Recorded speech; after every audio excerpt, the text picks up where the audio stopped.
On February 1st, 2003, the Space Shuttle Columbia was re-entering Earth's atmosphere after a 2-week routine mission when it exploded, killing all 7 astronauts aboard. It was a horrific tragedy, and despite the fact the Columbia had been a solid vehicle for space exploration since the 1980s, it effectively ended NASA's shuttle program. So, today, we're going to take a look at how the Space Shuttle Columbia disintegrated at 18 times the speed of sound.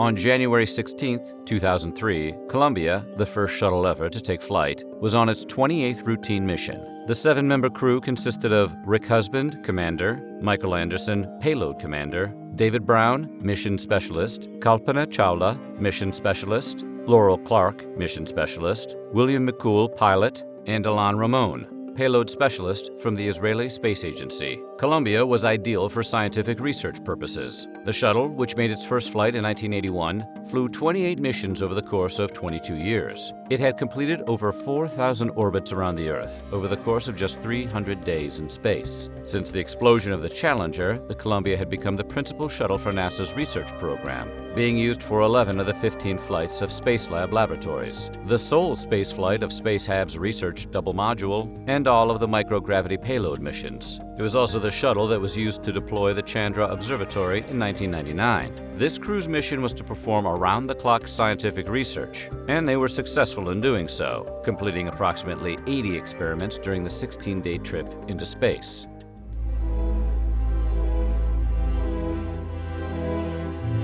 With 2 weeks of scientific experiments behind them, the team aboard the shuttle started the journey home on February 1st, 2003. The craft hurled toward Earth from 200,000 feet, at up to 23 times the speed of sound. But as it made its approach toward Kennedy Space Center, it became evident something irregular was happening. Ground control was getting abnormal heat and tire pressure readings from the shuttle's left wing. Then, the crew and craft disappeared entirely from both radio communication and radar. One of NASA's capsule communicators called up to the crew to discuss the abnormalities. Shuttle Commander Rick Husband got the message and replied "Roger" before he was cut off completely. Mission Control was unable to reconnect with anyone on the shuttle. While it's true that occasionally, during re-entry, communication with shuttles can go temporarily awry, this time was different. The craft completely disappeared from Mission Control's radar, and streaks of white smoke filled the sky, spelling disaster for the Columbia and its crew. There's an old expression that holds, "God is in the details." Ironically, it's also sometimes phrased as, "the devil is in the details." And that was certainly the case on February 1st, 2003, when the Columbia exploded. Because as hard as it may be to believe, the cause of the accident was ultimately determined to be a single, small section of insulating foam. As the world would later learn, a little more than a minute after the shuttle's initial launch, pieces of foam insulation fell from the bipod ramp, which fastened an external fuel tank to the shuttle. While the shuttle was being propelled upward at about 545 miles per hour, the foam struck the Columbia's left wing, damaging panels of carbon heat shield that were attached to it. Once that happened, the crew's fate was sealed. The shuttle and its astronauts suffered no ill effects in space. But once the Columbia entered Earth's atmosphere for its return trip, the wing was no longer protected from the intense heat of re-entry, which could be as much as 3,000 degrees Fahrenheit. The wing broke off, causing the rest of the shuttle to break up, burn, and disperse.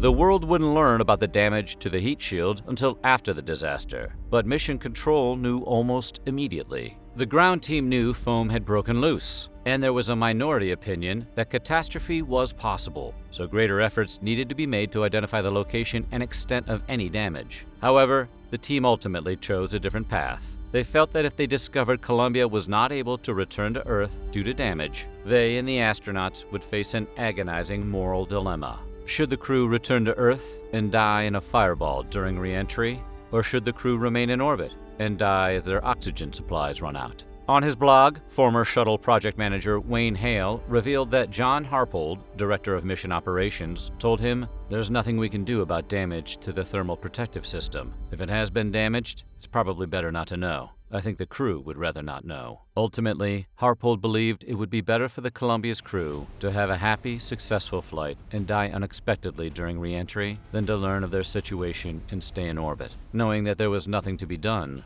until the air ran out. What might be the most tragic aspect of the whole affair is that after the disaster, the Columbia Accident Investigation Board determined that the Space Shuttle Atlantis could have been used to stage a rescue mission that might have saved the crew of the Columbia. It would have been a high-risk operation, and only possible had the damage been identified early in the mission and preparations for a rescue launch made immediately. We'll never know if such a rescue would have been successful, but we do know the course of action that was taken not only cost the lives of the astronauts on board the Columbia, but it would also eventually cost NASA the entire shuttle program.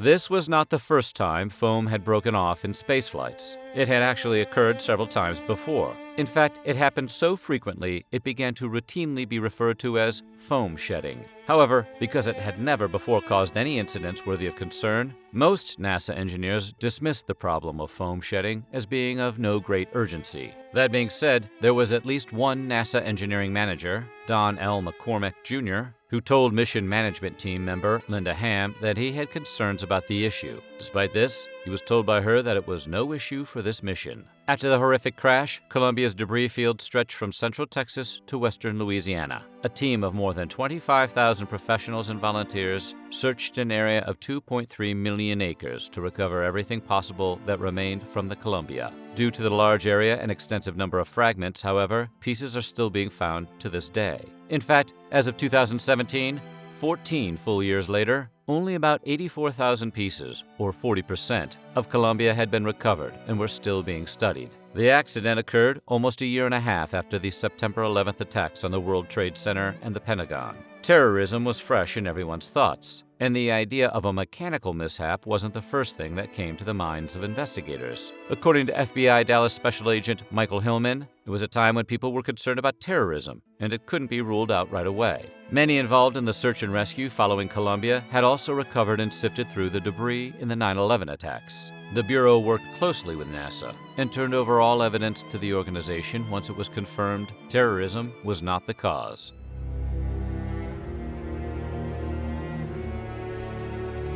After the Challenger accident, which resulted in the deaths of 7 astronauts only 16 years earlier in 1986, NASA vowed to do better, but ultimately, they couldn't keep that promise. The organization's budget was halved in the 90s, and the decrease in funding only continued from there on out. By the time of the Bush administration, NASA was on a shoestring budget, yet was still expected to produce missions to keep up with the work on the International Space Station. The organization was reluctant to take the time to iron out the kinks. Professor Henry McDonald, former director of NASA California, said, "The mentality became, we flew it, we had a problem, we landed, so what's the big deal? So there was a crack in the wing panel, but hey, we got away with it. When's the next mission?" While Congress and NASA played the blame game, heads rolled at the organization soon after the accident. Higher-ups were let go, and Wayne Hale was put in the position of second-in-command for the remaining shuttle missions. He was the only member of NASA to apologize for the accident and to publicly accept the blame for the normalization of the abnormal. He said, "After the accident, when we were reconstituting the mission management team, my words to them were, 'We are never ever going to say that there is nothing we can do.'" Changes were made under Wayne Hale's tutelage when he took over after the Columbia disaster. He was responsible for changing the dismissive attitudes that had infiltrated the organization over the years. "I said, the first thing we've got to do is we've got to put the arrogance aside," he said in a later interview. Any concerns that were brought to him, he took into serious consideration. Checklists and safety regulations were updated, and the remaining shuttle flights were successful before the fleet was retired for good in 2011.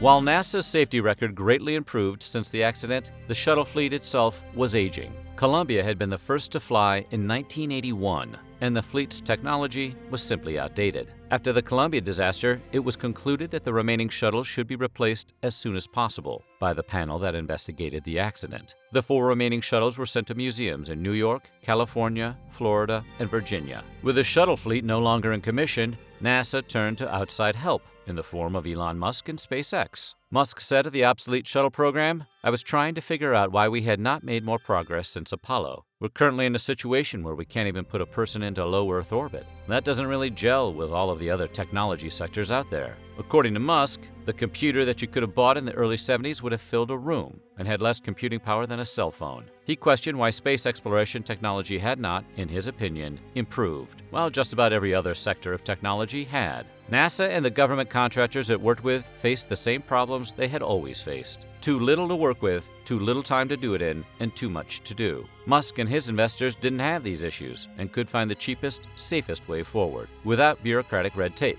and they endeavored to do so. We'll have to wait to see how it pans out, but today, privatized space travel seems to be the wave of the future. On the afternoon of July 25, 2000, Air France Flight 4590 left Charles de Gaulle Airport in Paris, France. Bound for JFK International Airport, the high-speed Concorde jet abruptly ended its journey in a tragic, fiery crash. Before the crash, Concorde was considered one of the world's safest airplanes, but a stellar track record didn't help much in the wake of the tragedy. Today, we're exploring the tragic tale of the Concorde, the fastest commercial plane ever made. Please put your chairs in the upright position and have your seatbelts fastened. This Concorde video is free for takeoff. The story of the Concorde begins with an alliance between France and Britain. In 1960, the British Aircraft Corporation and French Aerospatiale joined forces to create the supersonic plane. France and Britain built 20 planes between them, selecting the name Concorde. The name comes from the French word for harmony. Used to highlight the joint effort and teamwork involved in building the jets, it became synonymous with supersonic air travel. While it began operating in 1969, it didn't go commercial until 1976. A flight from Paris to Rio in a supersonic jet might sound nice, but those tickets were not cheap. The first flight of the Concorde ran from London to Bahrain. The second flight was from Paris to Rio. In its early days, airlines were enthralled with the Concorde. Its sleek design and high speeds convinced many it would be the future of air travel. However, they quickly changed their tune once they saw the price tag. As it turns out, construction costs were higher than expected. This development led each plane to cost over $20 million in 1976. That's about $97 million in today's dollars. Kind of pricey for a plane. At least that's what a few airlines felt. Some airlines did buy these expensive planes, however. Then they used them mainly to transport passengers across the Atlantic. It was by no means a luxurious plane, but that didn't stop airlines from catering to the wealthy. A return ticket from London to New York could run as high as $8,000. That was on a good day, especially since $11,000 for a ticket wasn't exactly uncommon. But the speed made up for the high cost of admission. Traveling fast to anywhere in the world is one of the many perks of air travel, but traveling faster than the speed of sound, well, that's an experience. Why spend 7 hours in the air when you can get to your destination in half the time? London to New York in 3 hours probably sounded like a great deal. The first Delta Wing Concorde clocked a top speed of 1,354 miles per hour. That's twice the speed of sound, or Mach 2.04 for those of you keeping score at home. Too bad you had to be practically a member of the Rolling Stones to get on board, or be ultra-rich at the very least. Speaking of the ultra-rich and famous, taking a trip on the supersonic Concorde was truly a unique experience. Former British Airways employee Brian Lovegrove described it as loud, and like being in a dentist's chair as it climbed to 60,000 feet. Powerful engines made their presence known until the plane leveled out in the sky. Later, Lovegrove told The Atlantic, "You could never have enough of seeing it. It was a delight to watch and hear." Despite flying through the air at Mach 2, for passengers, high-speed travel was quite comfortable. Even the Rolling Stones' Mick Jagger and Keith Richards got plenty of satisfaction taking a trip in the Concorde. Other celebrities like Barbra Streisand or Richard Gere were known to book a transatlantic flight or two. While aboard the supersonic plane, the celebrities drank champagne and munched on caviar. There's nothing quite like fish eggs and bubbles at 1,500 miles an hour. Even high-flying corporate executives got in on the action. Former British Airways sales director Neil Stebbing loved to fly on the plane. Each time he booked a flight, he felt like a kid in a candy shop the few times I flew. But it wasn't long before tragedy would strike. Like all great things, the Concorde's luster began to fade, and it grew less popular over time. Things came to a head following a devastating accident on July 25, 2000. Tragedy struck as the plane began to take off from Charles de Gaulle Airport's runway. Debris of another aircraft that had only taken off moments before littered the runway. The Concorde ran over a titanium alloy strip, rupturing a tire. Tire debris flew up, damaging the left wing. The resulting reverberation sent a shockwave throughout the plane, causing the number 5 fuel tank to rupture. That was the beginning of the end. The plane suffered catastrophic engine failure moments later, as Engine 2 developed a plume of flame. It may have been a stray electric arc or contact with hot engines, but the leaking fuel went up quickly. The plane was already going so fast on the runway that it couldn't abort liftoff.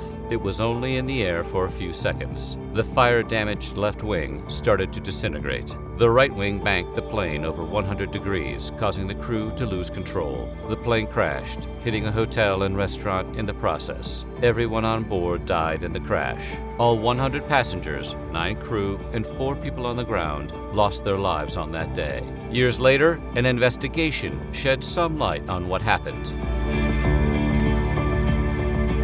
4 days before the crash, the aircraft used for Flight 4950 had recently undergone a quick repair. It was considered routine maintenance, and both the crew and craft were ready to take to the skies. The plane in question was undoubtedly seasoned, having logged almost 12,000 flight hours and 4,900 takeoffs and landings in its long career. The fatal crash of Air France 4950 didn't spell the end of the Concorde line right away. All 13 of the remaining Concorde fleet underwent a thorough inspection following the crash.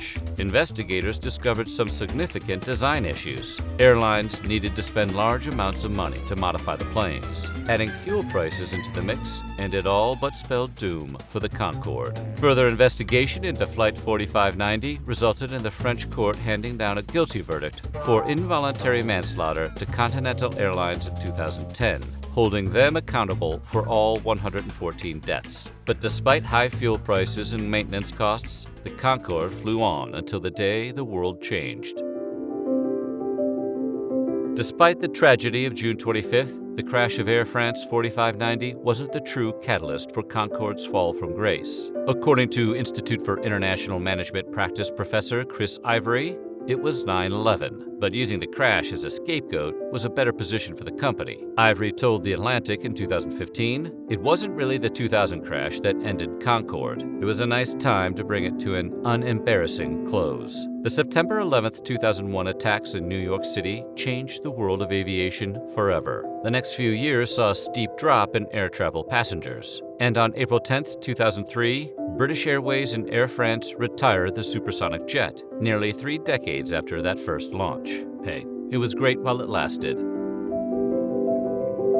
The 2000 crash may have been the only fatal incident involving the Concorde, but it wasn't the only time something went wrong. The aircraft had a surprisingly good safety record, but structural failures led to a few other accidents during its run. The first one happened in 1989. The skin covering the rudder peeled entirely off due to a moisture problem just before takeoff. As unwitting flyers went from Christchurch, New Zealand to Sydney, Australia, they heard multiple thudding sounds during the flight. Now, that is a nightmare at 20,000 feet. It also turned out that shoddy rudder construction contributed to the problem. In 1992, a flight from London to New York suffered a similar series of thuds and vibrations. The problem? You guessed it. The rudder suffered from the same loose quality standards as the one from 3 years prior.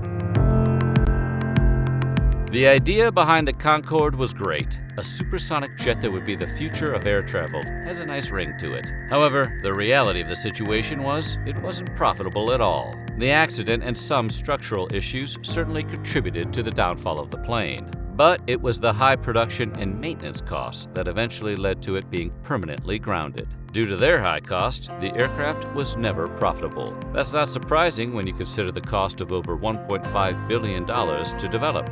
British and French citizens helped shoulder some of the tax burdens for the aircraft, but it ultimately lost a lot of money during its first 6 years of operation. And it didn't help that the plane needed so much fuel. The Concorde makes an SUV look like an electric car when it comes to fuel consumption. The plane was a major gas guzzler. Compared to the Boeing 747 and 707, the Concorde used a ton of fuel. The Concorde burned through 89,000 liters of fuel for 100 passengers during a typical trip. The 747, on the other hand, used only 59,000 liters, for 4 times as many passengers flying to the same place. When the oil crisis hit in 1977, it only made things worse. Being a supersonic plane came with some other concerns, too. The supersonic wave it produced caused some concern among protest groups in New York. Per a February 8, 1976 article in the New York Times, the Metro Suburban Aircraft Noise Association expressed concern about the Concorde's takeoff noise being 4 times louder than a Boeing 747. The sonic boom the plane produced while in flight also caused environmental damage and skin cancer concerns. The Noise Association sent over 8,000 letters to New York's then-governor protesting the plane being allowed to land at the airport.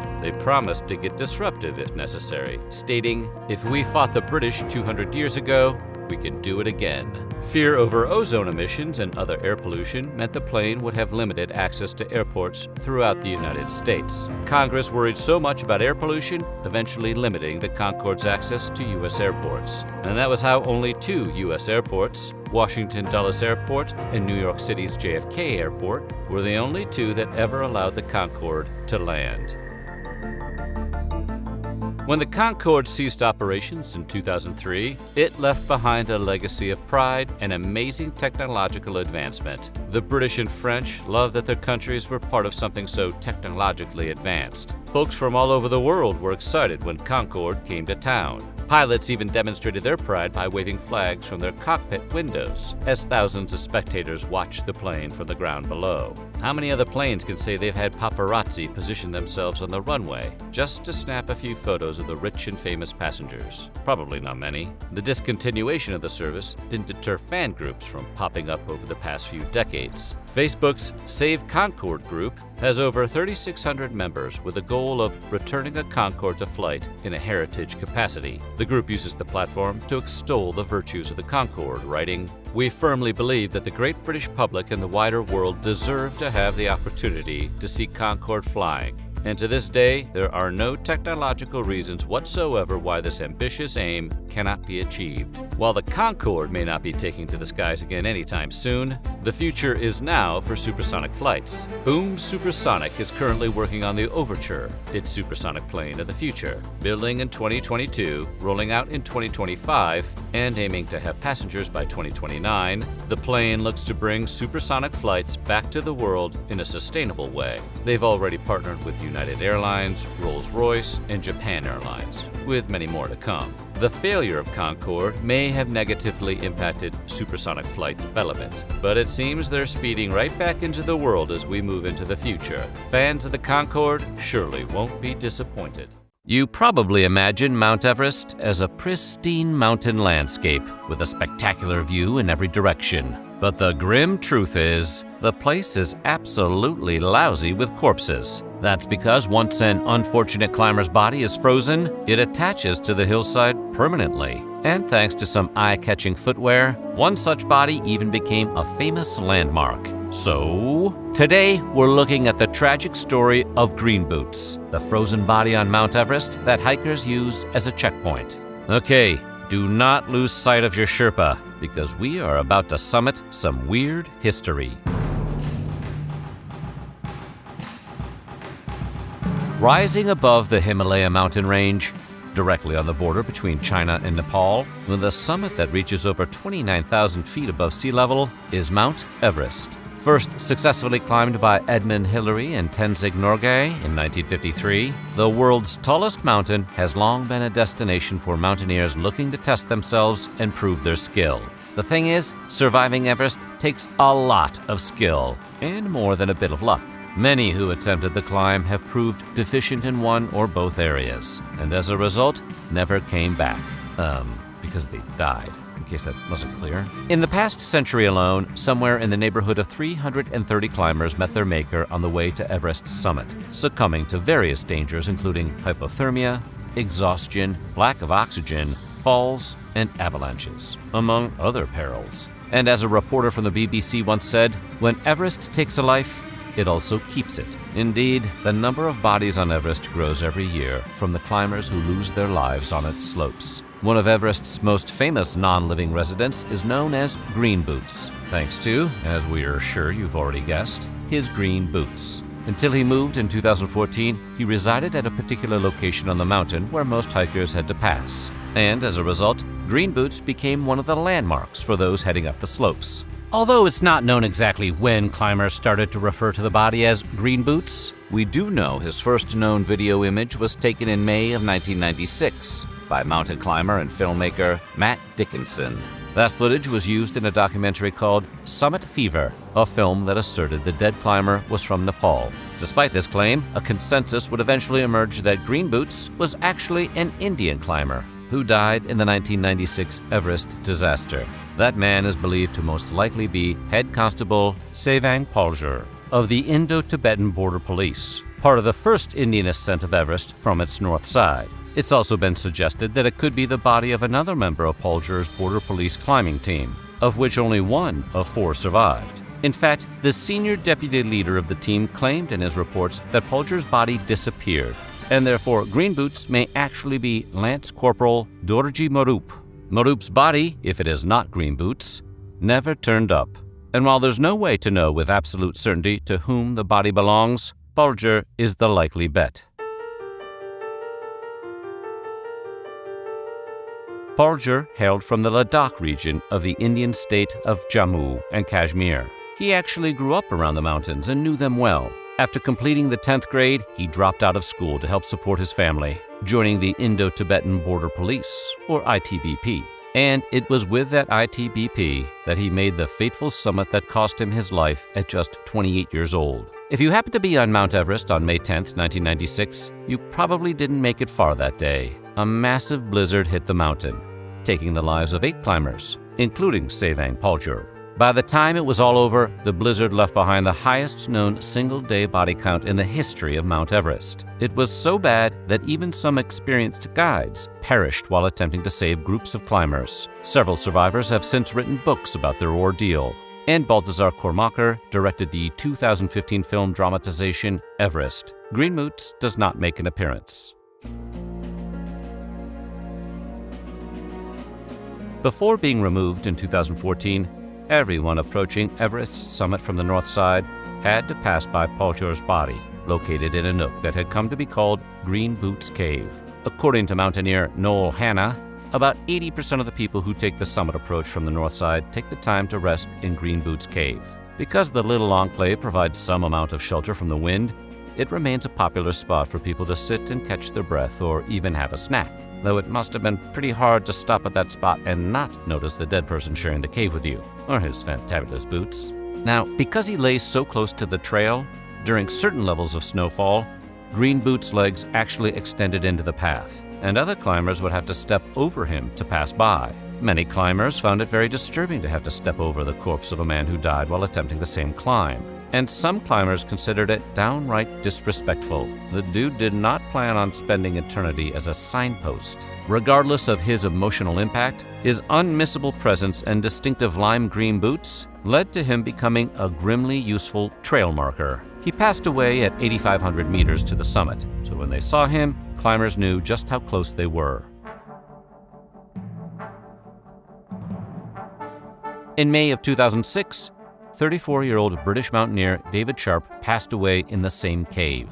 Trekking alone, which is already extremely risky, Sharp was attempting something borderline irresponsible. He was trying to reach the summit without the use of oxygen tanks, a feat usually considered dangerous even to experienced Sherpas. Sharp had mountain climbing experience, but he wasn't up to the task he set for himself. It's unknown if he reached the summit that day, but either way, Sharp succumbed to hypothermia as up to 40 other trekkers passed him by in the area known as the Death Zone. This ominous phrase is used by mountaineers to designate the altitude at which point the air becomes too thin to support human life. And remember, Sharp was climbing without oxygen tanks. Guinness doesn't need your world record that bad, man. Disputed reports say many of the other climbers failed to offer him assistance, either believing him to be Green Boots or another hiker who had already perished. By the time people discovered Sharp needed help, it was much too late. At the request of his family, Sharp was moved a year later, which, incidentally, is no easy task. As much as the families of Mount Everest's victims want their loved ones back home, Giving them a proper burial is rarely a possibility. Once the bodies become frozen, they pose several significant logistical challenges, becoming extremely difficult to move. Encased in ice, they not only stick to their locations, but are much heavier. And remember how high up some of those unfortunate climbers met their end, making it nearly impossible for any potential recovery team to stay conscious while lugging the weight of a popsicle corpse. It's akin to recovering a body from the bottom of the ocean. Getting a body down from Everest takes the work of multiple Sherpas, usually 6 to 8. And for the record, Sherpas do not work cheap. One mountaineer who inquired about removing green boots was told it would be in the area of around 70,000 American dollars. Like a wise clown once said, if you're good at something, never do it for free. That hefty price tag can be considered hazard pay, because any recovery attempt is dangerous as hell. By merely ascending Everest to do the work, those Sherpas would be putting their own lives in danger, knowing full well that if they die up there, no one is going to be paying 6 to 8 more Sherpas to get their body down. Given the expense and difficulty of bringing a corpse down off the mountain, many families opt for a respectful concealment of the bodies from any prying eyes along the trail. While nobody knows exactly how many bodies still reside on Mount Everest, the estimate clocks in around 280. You'd think the statistic would be bad for tourism, but apparently, having to walk a path literally littered with corpses of those who tried to walk the same path isn't that big of a deterrent, as around 800 people try to climb per year. We'll stick to our mildly inclined treadmill, thank you. According to the Himalayan database, most climbers expire either ascending or descending from the summit, with fewer perishing at base camp. And as one might expect, the records reveal that foreigners are far more likely to lose their lives near the top than experienced Sherpas. Those who perish on the mountain generally stay where they fell, and only a select few receive nicknames from passing climbers, probably because playing Name the Corpse isn't the most fun road trip game. In 2014, climbers on Everest reported that green boots was missing. In fact, reports said that many of the bodies once visible on the north side vanished. For example, an area known as the Rainbow Ridge, due to the colors of the clothes on all the exposed corpses, was almost completely cleaned up. Experts suspect the effort was undertaken by the Chinese Tibetan Mountaineering Association and the Chinese Mountaineering Association. Both are partially responsible for upkeep of the north side, but neither has admitted to the cleanup, likely to avoid bad publicity. Beyond that, there's simply not enough evidence to say what exactly happened to these bodies. In 2017, reports of green boots sightings occurred, but were dismissed after other reports maintained that his body was covered out of respect and remains that way to this day. May his boots finally know peace. The Twilight Zone was one of the most enduring pieces of American television ever produced, from its iconic intro to the often imitated speech pattern of its host and creator. Twilight Zone defined what thoughtful, probing, and insightful science fiction could aspire to be for an entire generation. And then in the 1980s, it was made into a feature film, and disaster struck. Today we're exploring the fascinating true story of the tragedy of Twilight Zone, the movie.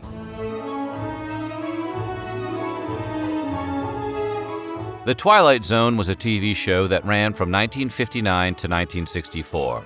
It was the creative brainchild of screenwriter Rod Serling. The show lasted a total of 5 seasons and featured the first appearances of many future superstars, such as Dennis Hopper, William Shatner, and Robert Redford. Twilight Zone earned the place in the hearts and minds of Americans from all walks of life. By the time the 1980s rolled around, the talk of bringing back the Twilight Zone was all over Hollywood. Ultimately, Steven Spielberg was hired to take on the reboot. While there were discussions of bringing it back to the small screen, ultimately Spielberg decided to enlist some of his fellow Hollywood elite filmmakers and elevate Rod Serling's masterpiece to the big screen.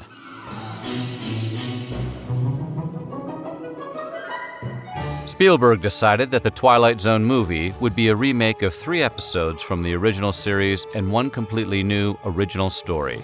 The directors chosen for the project were John Landis, Joe Dante, George Miller, and of course, Spielberg himself. John Landis was tasked with directing Time Out, based on the classic A Quality of Mercy episode of the Twilight Zone TV show. Veteran character actor Vic Morrow was cast as Bill Connor, a deeply bigoted man who, in a karmic twist of fate, is mysteriously sent back in time, skipping from time period to time period. He finds himself as a Jew during World War II contending with Nazi troops, and then as a black man dealing with a Klan, and then finally as a Vietnamese man during the Vietnam War. He finds himself protecting 2 small children from American troops. Originally, the ending of Time Out showed that Bill Connor stayed remorseless for the entire story. However, after the studio expressed concern, Landis added a scene where Connor saves the 2 children from oncoming fire, risking his own life, thus giving the character a bit more dimension. His character utters the words, "I swear to God, I'll protect you," which would prove to be ironic foreboding.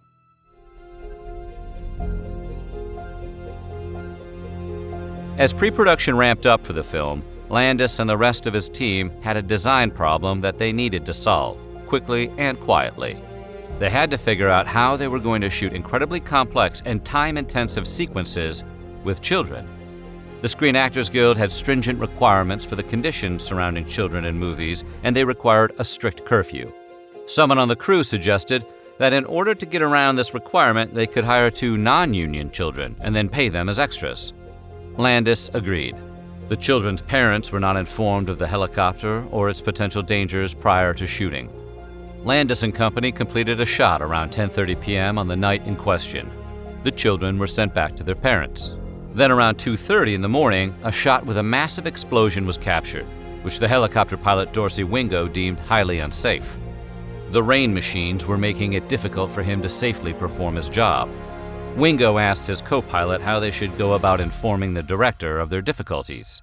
But before they had a chance to speak up, Landis approached them saying, "I need you to fly lower. I need you to get closer."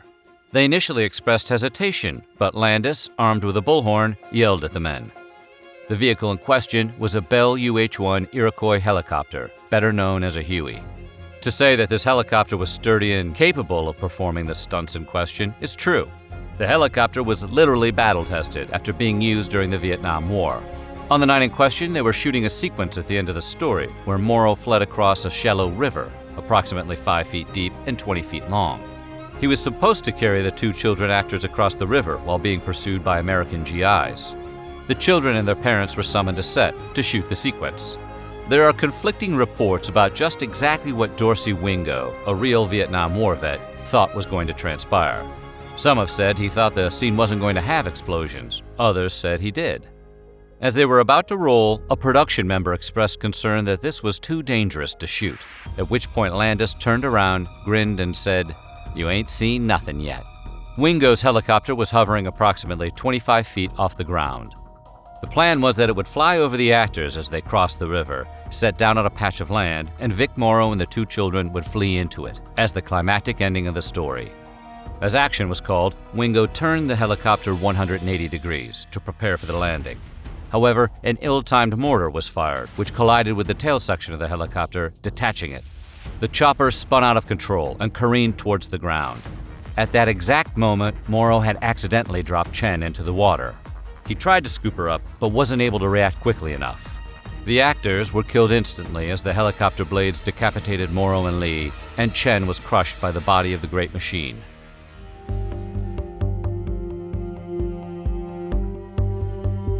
The set was closed down immediately after the accident, with the parents of the 2 children being rushed to a nearby hospital. They couldn't stop crying and screaming. The staff diagnosed them as being in shock. The story took on a life of its own, with the public and media taking an intense scrutiny to what happened that night. News of Landis and the production's skirting of the labor laws and his fateful quote, "You ain't seen nothing yet," reverberated through evening news broadcasts for months. In October of 1984, the National Transportation Safety Board reported the tragedy, and an investigation was started.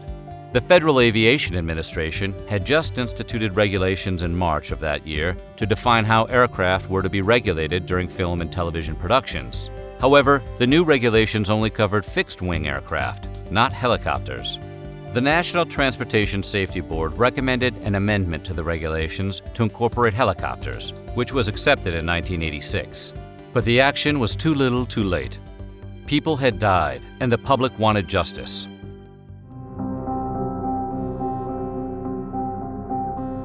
The tragedy and public outcry surrounding the accident on the set of The Twilight Zone, the movie, led to a civil and a criminal suit against the filmmakers that lasted for years. In 1986, a state trial took place, Landis and his confederates were brought up on 3 counts gross negligence and 3 counts under a death under unlawful circumstances constituting manslaughter. An initial trial was started. It was dismissed for a lack of evidence, but then, in an appeals court, it proceeded to a full juried trial. The jurors of the trial were under intense observation, and at one point were even taken out to the location where the crash had happened and watched a reenactment of the events in question. Landis was stoic and quiet throughout the trial. When asked if he had viewed the footage prior to the trial, he responded, "Only twice before. It's very hard for me to watch." Micah Lee's father, Daniel Lee, testified that he heard Landis instruct the helicopter pilot to fly lower. All 4 parents testified that they were never informed that there would be explosives or helicopters on set. They all testified that they were repeatedly told that no one was in any danger during the shoot. Landis, Folsey, Wingo, production manager Allingham, and explosive specialist Paul Stewart delivered testimony.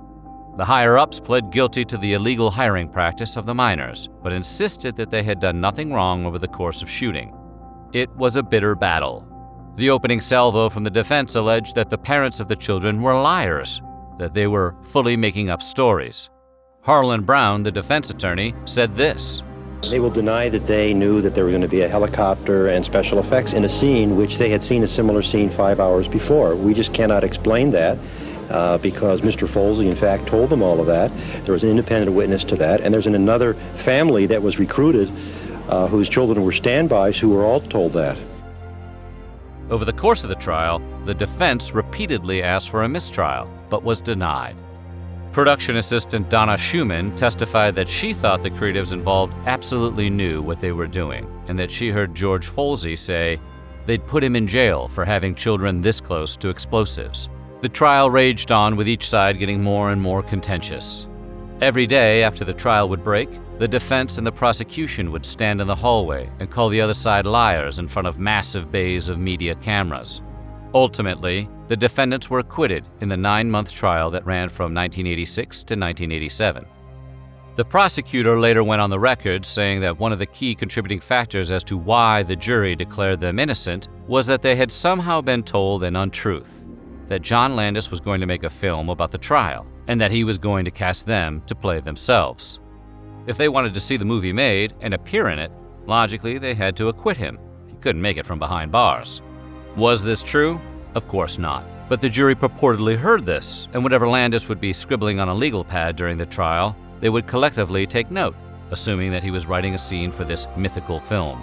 So, what of the victims' families? Marrow's family settled out of court in a civil case within a year. The children's families collected millions of dollars in several civil lawsuits, obviously not ameliorating the horrible pain of losing a child. Landis spoke about the incident in 1996, saying, "There was absolutely no good aspect about this whole story. The tragedy, which I think about every day, had an enormous impact on my career, from which it may possibly never recover." His behavior during the trial was supposedly so remorseless that it permanently killed his friendship with Steven Spielberg. When asked about it, Spielberg said, "No movie is worth dying for. I think people are standing up much more now than ever before to producers and directors who ask for too much. If something isn't safe, it's the right and responsibility of every actor or crew member to yell cut." When the Twilight Zone movie was finally released, it did not feature any of the footage that was shot with Morrow and the 2 children crossing the river.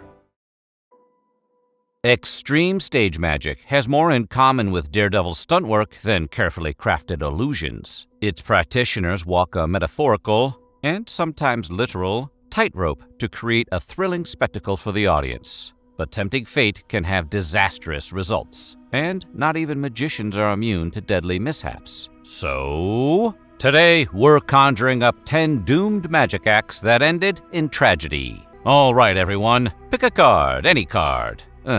Except that one.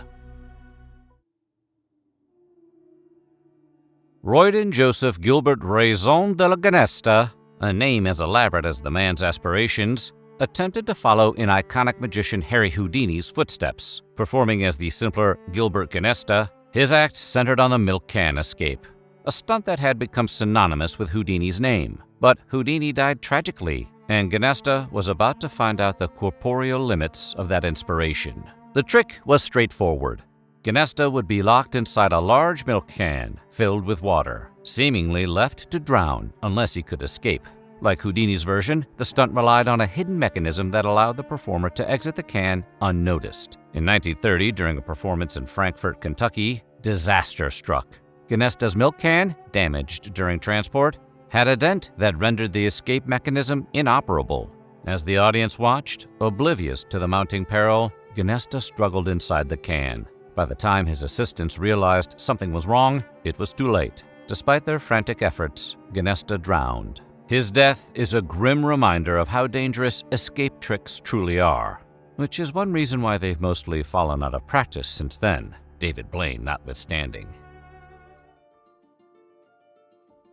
Charles Rowan, better known as Carr the Magician, embraced danger with reckless abandon, like all the coolest magicians.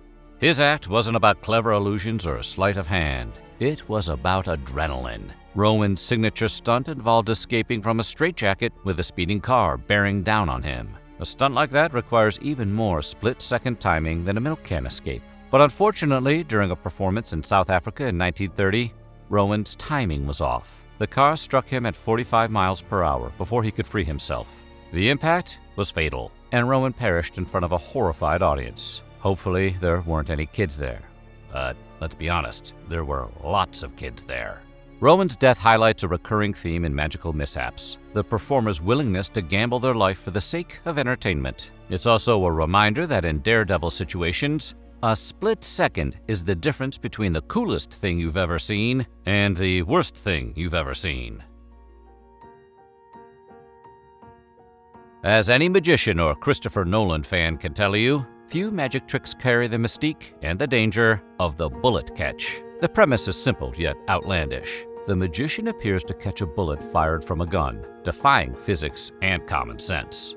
However, the trick's long history is littered with injurious mishaps and fatalities, earning it a reputation as one of the deadliest illusions in magic. It's never the magicians you want, though. One of the trick's earliest recorded casualties was Madame Delinsky, who performed alongside her husband in the early 19th century. In 1820, during a performance in Poland, 6 soldiers were enlisted to participate in the trick. Each soldier was instructed to load their rifle with a blank cartridge, but human error intervened. One soldier, whether nervous or just not paying much attention, loaded a live round. The result was devastating. Delinsky, who was pregnant at the time, was fatally shot on stage. Her death shocked audiences and cast a controversial shadow over the bullet catch, though it continues to fascinate modern performers and audiences alike. Magicians Penn and Teller have modernized the trick, incorporating safety measures to mitigate its risks while turning it into a commentary on the idea of dangerous magic tricks. Sigmund Neuberger, known to the world as the Great Lafayette, was a magician of unparalleled showmanship. His performances were opulent, his illusions grand, and his secrets fiercely guarded. But in 1911, his insistence on control contributed to his tragic end. During an Edinburgh performance of his signature set piece called The Lion's Bride, a stage lantern ignited a fire that quickly consumed the elaborate set. Panic erupted amongst the cast and crew, who found themselves trapped by Lafayette's strict backstage security measures. Only one exit was unlocked, a precaution meant to protect his secrets, but one that now hindered escape. Lafayette managed to flee the inferno briefly, but returned to save his beloved horse, a central figure in his act. Both he and the horse perished in the blaze. In a final twist, the remains of a body double were discovered beneath the stage. That guy was really dedicated. Dr. Vivian Hensley, an Australian dentist with a passion for amateur magic, tragically learned the dangers of illusion in 1938. Performing a razor blade swallow trick for his wife and son, Hensley actually swallowed the blade instead of stashing it up his sleeve, as the trick is supposed to go.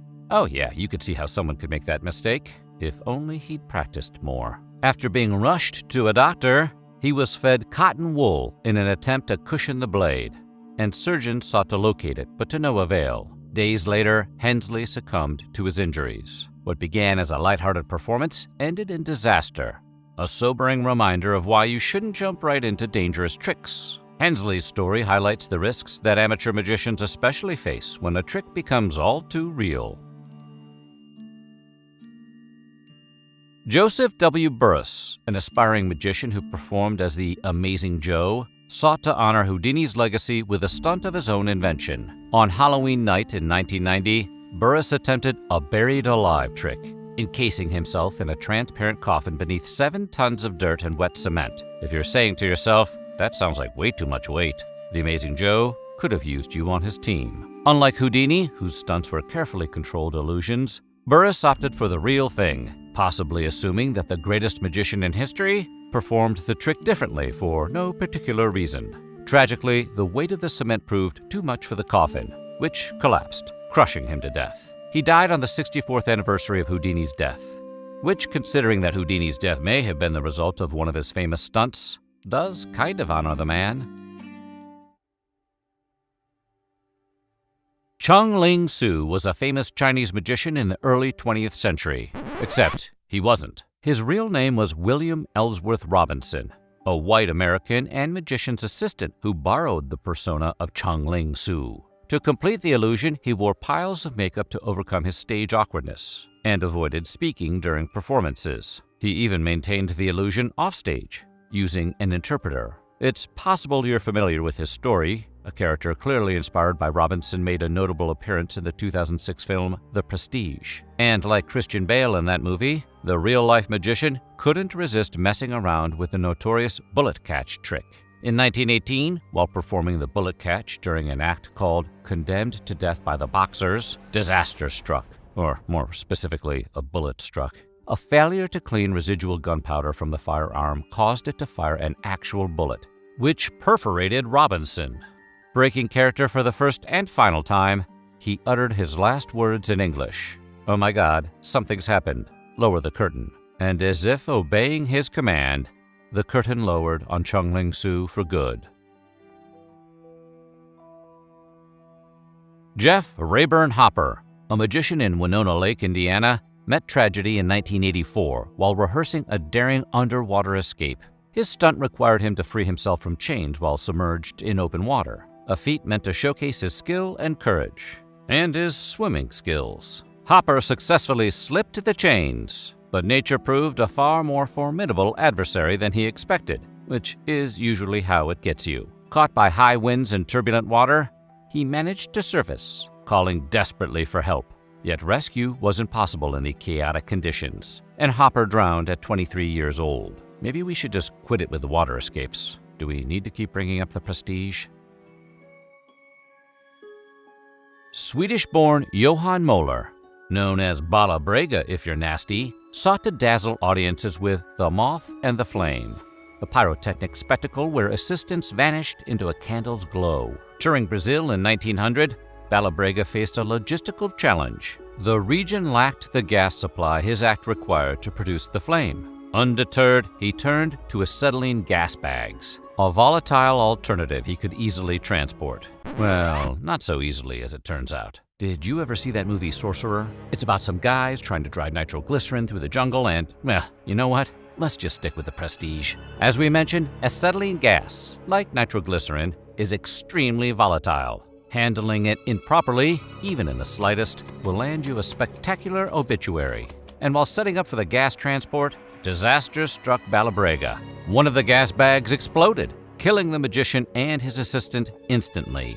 The blast also severely injured his manager, leaving a shaken cast and crew as witnesses to the catastrophe. In 1840, magician Arnold Buck took his final blow during a bullet catch gone wrong at London's Queen's Theatre. We need to put the bullet catch in the same box as the water escape. This is getting out of hand. A volunteer was invited on stage to handle the firearm, which is an essential part of the act's illusion.